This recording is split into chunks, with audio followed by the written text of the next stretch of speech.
So I got, what is the worst advice you've ever been given?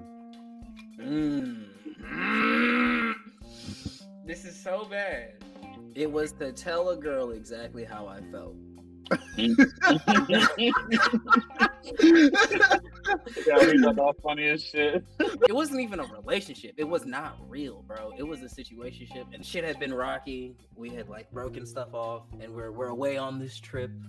Right, the trip was awkward, and so I go to one of my homeboys for advice, and I'm like, "Yeah, no, I'm feeling weird, man. What should I do?" And he's like, "I think you should tell her I exactly had how to you double feel." it. And I was like, "You know what? I'm gonna do that." And then she kept asking for more, pretty much prying more, and then she was like, "Yeah, no." And I was like, "I feel exposed, naked."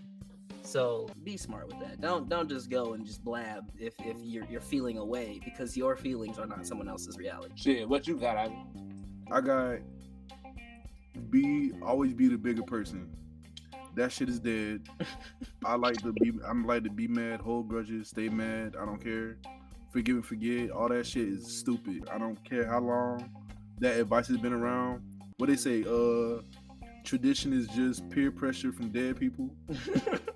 So yeah, I just feel like it neglects how you feel. Like I feel like That's true. you have to put your feelings to the side to accommodate somebody else. And I'm not doing that. I don't care. I don't care who it is. I'm not doing that. So I'm gonna be petty. You go low, we going lower. My advice that I guess was terrible, I'm gonna say it was like believing in your current relationship with like your girlfriend or your significant other, and being willing to sacrifice like all your other like friends, family, and whoever the fuck else. Basically, it was you and your bitch, regardless of whatever level of commitment and stability y'all niggas was on. It was you and them versus like everything, right? You can cut off all your fucking support system. And I tell you, in further context, that shit is like one of the biggest regrets you'll ever have if you ever in a relationship and shit. Because if you with your girlfriend, boyfriend, wife, husband, or whatever the fuck, and it's just y'all, just like 25/8 nonstop, and you have no kind of outlet, it's literally just you and y'all together.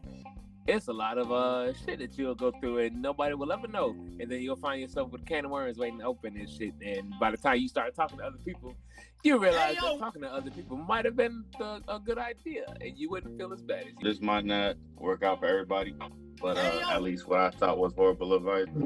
Holding my tongue when it comes to my quote-unquote superiors.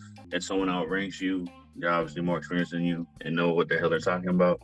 But a lot of the time, that's not the case. I went through that in the military, holding my tongue, and like literally I was just miserable the whole time. Just, basically putting up with other people's shit when I really didn't have to. A couple years back, I've been assigned a position to start the day. I'm in my current position. Supervisor comes by and he's talking about, oh, well, you got to go. They want you over here. And I was like, why would I go somewhere else? I think I'm going to stay.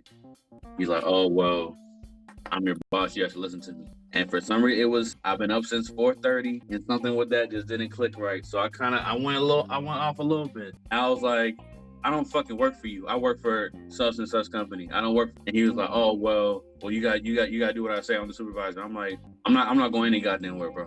You can get the fuck on.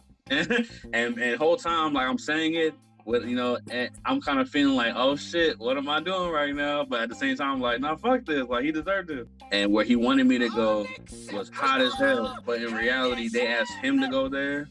Like his boss asked him to go there, but he thought he can finesse and come down to me, who was lower in the ladder, and he left. He didn't come back. The big boss came down, and all he said was, "Hey, make sure you got your safety glasses on." I'm like, I appreciate it. So don't hold your tongue. I guess pick your battles, but if you feel like you should go off, go ahead, go off. Yeah. You know what I'm saying? Because sometimes it might work out in your favor. You may never know.